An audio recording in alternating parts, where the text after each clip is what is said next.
തെരഞ്ഞെടുപ്പിന്റെ ഒരുക്കങ്ങളിൽ ഒരുപടി മുന്നിലേക്ക് പോവുകയാണ് ബി.ജെ.പി. തിരുവനന്തപുരം വട്ടിയൂർക്കാവിൽ നാളെ പ്രചാരണ പ്രവർത്തനം തുടങ്ങാനാണ് ബി.ജെ.പിയുടെ തയ്യാറെടുപ്പ്. ആദ്യം ഇറങ്ങുന്നത് ആർ ശ്രീലേഖയാണ്. ശ്രീലേഖ തന്നെ ചുവരെഴുതി പ്രചാരണം തുടങ്ങും. പ്രശാന്ത് കൃഷ്ണ വിവരങ്ങളുമായി. പ്രശാന്ത്, ആരുടെ പേരാണ് ശ്രീലേഖ എഴുതുന്നത് എന്നതാണ് സംശയം.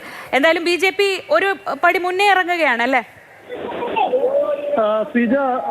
ശ്രീലേഖ ആരുടെയും പേര് നാളെ വട്ടിയൂർക്കാവ് മണ്ഡലത്തിൽ എഴുതില്ല. താമരചിഹ്നം വരിക്കുക മാത്രമേ ചെയ്യുള്ളൂ. പക്ഷേ വട്ടിയൂർക്കാവിൽ ബി.ജെ.പി. ആർ ശ്രീലേഖയുടെ പേര് മാത്രമേ പരിഗണിക്കുന്നുള്ളൂ. അത് മാതൃഭൂമി ന്യൂസ് തന്നെ നേരത്തെ റിപ്പോർട്ട് ചെയ്തതാണ്. അത് ശരിവെക്കുന്ന വിധം തന്നെയാണ് ബി.ജെ.പി. സംസ്ഥാന കമ്മിറ്റി ഓഫീസിൽ നിന്നുള്ള അറിയിപ്പ് ഇപ്പോൾ ലഭിച്ചിരിക്കുന്നത്. അതായത് ആർ ശ്രീലേഖ നാളെ ചുവരെഴുതുന്നു. അത് വട്ടിയൂർക്കാവിലെ തെരഞ്ഞെടുപ്പ് പ്രവർത്തനങ്ങൾ തുടക്കമിടുന്ന ചുവരെഴുത്താണ്. നാളെ നർമ്മദ കോംപ്ലക്സിന് സമീപമാണ് രാവിലെ 10:30 ചുവരെഴുതി പ്രചാരണം തുടങ്ങുന്നത്. നാളെ പേരുകളൊന്നും എഴുതില്ല. കാരണം ബി.ജെ.പിയുടെ പാർലമെന്ററി ബോർഡ്, കേന്ദ്ര പാർലമെന്ററി ബോർഡ് ഈ മാസം 12-ന് മാത്രമേ ഡൽഹിയിൽ ചേരുകയുള്ളൂ.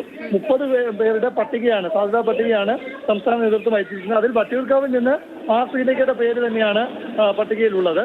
പക്ഷേ കേന്ദ്ര പാർലമെന്ററി ബോർഡ് അംഗീകരിച്ച് അന്തിമ സ്ഥാനാർത്ഥി പട്ടിക പ്രഖ്യാപിച്ചു കഴിഞ്ഞാൽ മാത്രമേ മണ്ഡലങ്ങളിൽ പേരെഴുതൂ. കാരണം ബി.ജെ.പി. സംസ്ഥാന അധ്യക്ഷൻ രാജീവ് ചന്ദ്രശേഖർ നേമത്താണ് മത്സരിക്കുന്നത്.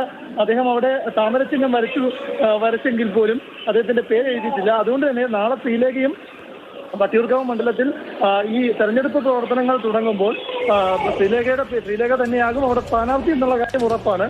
അത് നേരത്തെ തന്നെ വ്യക്തമായ കാര്യവുമാണ്.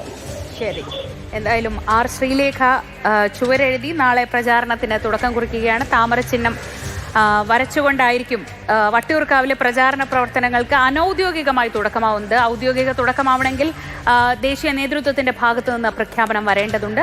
അതിനായി കാത്തിരിക്കാം. പക്ഷെ അതുവരെയും പ്രചാരണത്തിൽ കുറവൊന്നുമില്ല. വട്ടിയൂർക്കാവിൽ ശ്രീലേഖ തന്നെ നാളെ കവടിയാറിൽ ചുവരെഴുതി പ്രചാരണ പ്രവർത്തനങ്ങൾക്ക് തുടക്കം കുറിക്കും.